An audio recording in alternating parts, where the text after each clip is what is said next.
Idea से पर्दे तक कैसे सोचता है फिल्म का लेखक? राम कुमार सिंह, सत्यांशु सिंह। त्रिआयामी चरित्र किसी भी मनुष्य को जानने समझने के मोटे तौर पर 3 आयाम होते हैं, फिजियोलॉजी, सोशियोलॉजी और साइकोलॉजी, जो आपके किरदारों को बनाने में भी यही आयाम उपयोग में आएंगे।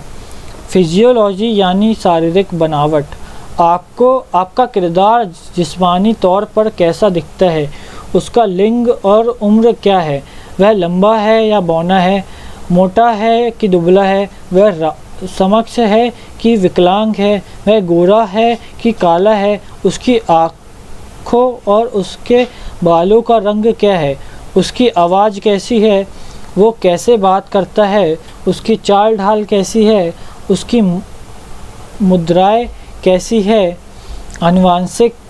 आनुवांशिकता या नस्लीय मूल से वो कैसा है, खुशनुमा दिखता है या शांत या बेचैन है, वो कैसे कपड़े पहनता है, उसका सेंस ऑफ फैशन या स्टाइल क्या है, उसकी शारीरिक बनावट को लेकर कौन सी ऐसी बातें हैं जो उसे औरों से भिन्न बनाती है।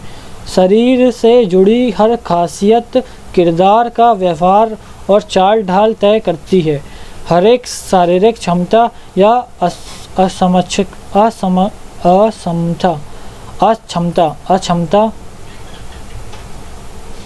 अक्षमता उसके व्यवहार को प्रभावित करती है, उसकी मनोस्थिति को भी दिखाती है। हमारा किरदार शारीरिक रूप से जैसा होगा, वो हमारी कहानी की दुनिया को वैसे ही प्रभावित करेगा।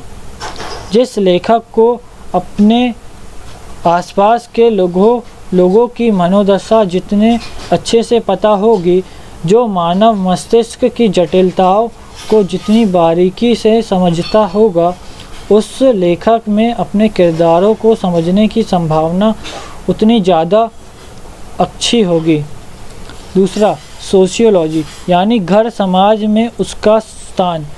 आपका किरदार किस वर्ग, निम्न, मध्य या उच्च से है, कैसे स्कूल कॉलेज में उसकी शिक्षा हुई है, उसने कहाँ तक पढ़ाई की है या कर रहा है, व्यवसाय क्या है और आय कितनी है, काम के लिए उसकी रुचि कितनी है, किस धर्म, जाति, नस्ल और राष्ट्रीयता का है, घर परिवार में स्थिति कैसी रही है, माता पिता है या नहीं है, और है तो कैसे हैं, माता पिता का दाम्पत्य जीवन कैसा रहा है, कितने भाई बहन हैं, किरदार के खुद की वैवाहिक स्थिति कैसी है, बच्चे हैं या नहीं, रोमांटिक जीवन और सेक्स लाइफ कैसी रही है, दोस्त यार कैसे हैं और कितने हैं, समुदाय में, परिवार में दोस्त के बीच आपके किरदार की हैसियत या प्रतिष्ठा क्या रही है, उसकी राजनीतिक संबद्धता किस तरफ है। किरदार की सोशियोलॉजी में आप इन सब बातों पर विचार करते हैं। आपका किरदार जिस समाज में रह रहा है, उसके आसपास का माहौल कैसा है, वो उसकी सोच को प्रभावित करेगा। अगर वो गांव में पला बढ़ा है तो वो अलग ढंग से सोचेगा, और गलियों में पला बढ़ा है तो अलग। वह अमीर घर में पैदा हुआ है तो उसकी सोच अलग तरह से होगी। संघर्ष करते हुए आगे आया है तो अलग। लोगों के साथ उसकी बातचीत उसे कैसे औरों से अलग बनाती है। अपने किरदार की सामाजिक स्थिति को समझने के लिए आप अपने आप से सवाल पूछते रहिए।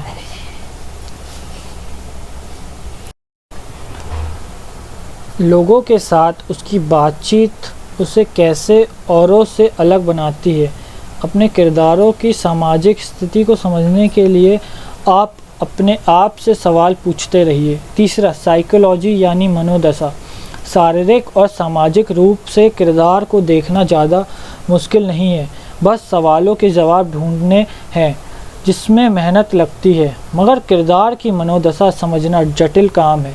जिस लेखक को अपने और अपने आसपास के लोगों की मनोदशा जितने अच्छे से पता होगी, जो मानव मस्तिष्क की जटिलताओं की जितनी बारीकी से समझता होगा, उस लेखक में अपने किरदारों को समझने की संभावना उतनी ही अच्छी होगी। आपका किरदार एक हादसे का शिकार होता है तो वह किस तरह से व्यवहार करेगा? उस किरदार ने अपने किसी प्रिय को खो दिया है तो उसका रवैया कैसा होगा? क्या उसके खुद के जीवन में कोई हादसा हुआ है या उसने एक हादसे में अपने शरीर का कोई हिस्सा खो दिया है तो वह किस तरह की प्रतिक्रिया देगा? क्या किसी हादसे ने उसे अवसाद में डाल दिया है या वह जीवन को उसी उत्साह से आगे ले जाने की बात करता है? कहने का अर्थ है, उसकी मनोस्थिति से ही आप उस किरदार की यात्रा को तय कर सकते हैं।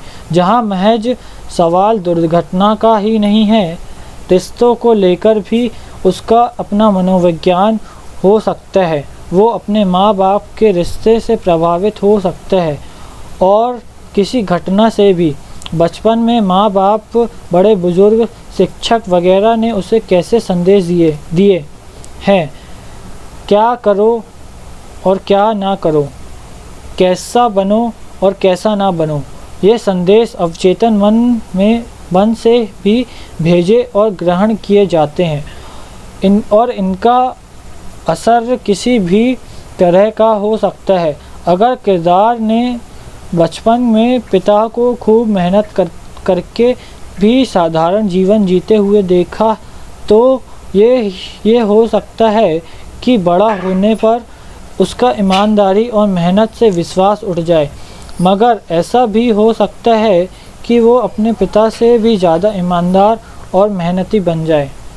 तो ढूंढिए और तय करिए, आपके किरदार का नैतिक मापदंड कैसा है? उसकी महत्वाकांक्षाएं, उसके अवसाद, उसकी उम्मीद, उसकी निराशाएं कैसी है? जीवन के प्रति नज़रिया सन्यासी, त्यागी, उग्र, उस स्वभाव गुस्सैल, सहज या निराशावादी कैसा है? और वो बहिर्मुखी है या अंतर्मुखी, आस्तिक है या नास्तिक? बुद्धि स्तर पर वो कैसा है? कितना मेधावी है? उसकी प्रतिभाएं और क्षमताएं कैसी है? उसका भाषा ज्ञान और वोकैबुलरी कैसी है? क्या गुण है, क्या शौक है? उसका भाषा ज्ञान और वोकैबुलरी कैसी है? क्या गुण है, क्या शौक? वो कौन सी कहानियाँ और मान्यताएं हैं जो किरदार ने खुद को सुना रखी है? मैं तो ऐसा ही हूँ, या मेरे साथ हमेशा ऐसा ही होता है कि तर्ज पर वो खुद को क्या बोलता है? दूसरों से अपना किरदार कैसे लड़ता है? तर्क शक्ति से, गुस्से में या आसानी से हार मानकर? समस्या से उनका संघर्ष कैसे होता है? वो अपनी परिस्थिति को मानने से इनकार करता है, नसीब पर गुस्सा करता है, दुखी होकर घुटता रहता है या उस सत्य को स्वीकार कर आगे बढ़ जाता है?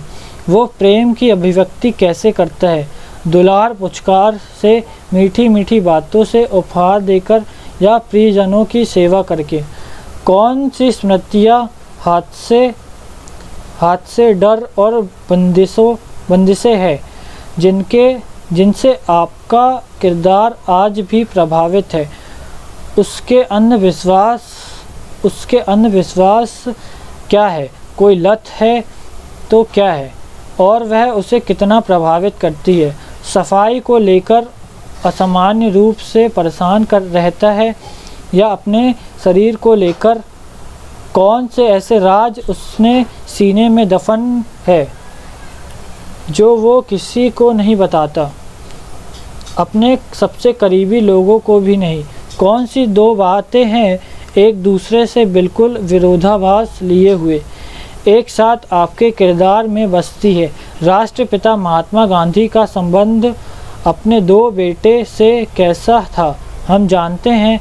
ये विरोधाभास ही तो है जिन्हें पूरा देश बापू कहता है। उनका अपना बेटा ही उन्हें वो इज्जत और महत्व नहीं दे सका। अपने किरदार में भी ऐसे एक दो गुण आप ढूंढिए। मनोविज्ञान के कई सिद्धांत लेखन में हमारी मदद कर सकते हैं। उदाहरण के लिए ये देखिए, हमारे अंतर्मन के सबसे बड़े डर के आधार पर मनुष्य को अलग अलग श्रेणियों में बांटा गया है।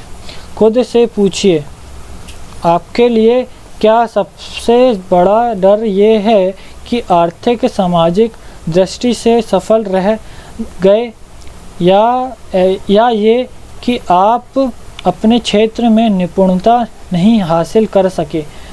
दोनों में बड़ा फ़र्क है। क्या आपको इस बात का ज़्यादा डर है कि दूसरों का साथ और समर्थन कहीं आपसे छिन ना जाए, या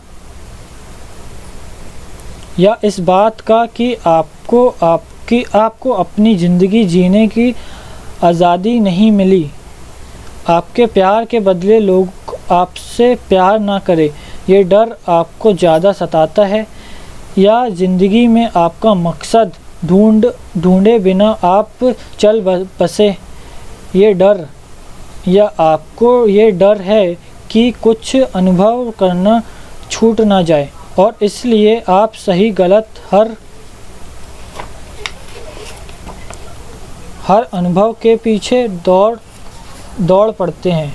ये भी हो सकता है कि आप हर हाल में सही रहना चाहते हैं और आपका सबसे बड़ा डर ये है कि आप अपनी और दुनिया की नज़र में आप गलत साबित ना हो जाए। वही ये भी हो सकता है कि आप टकराव से डरते हैं और हर अवस्था में चाहे खुद की आवाज़ और इच्छाएं दबाकर ही सही आप किसी से मन मुटाव नहीं चाहते। आपके दिमाग की सारी रचनात्मकता भी आपके किरदारों को सतही और अविश्वसनीय बनाने से नहीं बचा पाएगी। अगर आपने अपने किरदारों को वैसे नहीं जाना जैसे आप अपने बात को या अपने करीबी परिजनों और दोस्तों को जानते हैं। चरित्र निर्माण पर यह चैप्टर इस किताब का सबसे लंबा चैप्टर है। ऊपर हम बार बार ये जिक्र कर चुके हैं कि यह लेखन के लिए कितना महत्वपूर्ण है। ऊपर लिखी हर बात कही और ये सीखा हर नुस्खा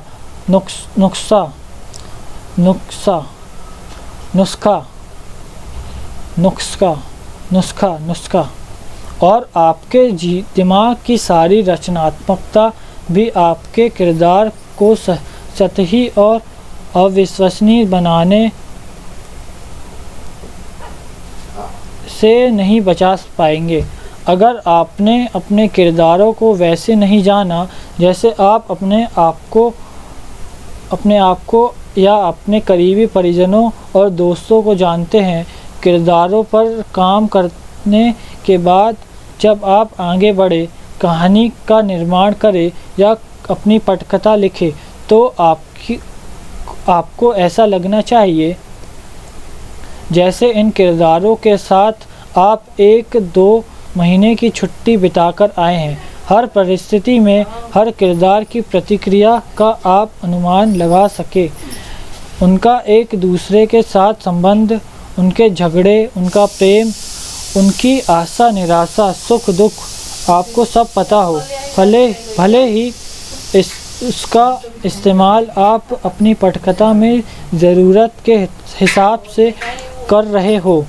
अगर आपने अच्छे किरदार बनाने की कला में महारत हासिल कर ली तो ना सिर्फ आपकी एक पटकथा अच्छी बन पड़ेगी, आपको पटकथा लेखन का काम भी दूसरों से ज़्यादा मिलेगा।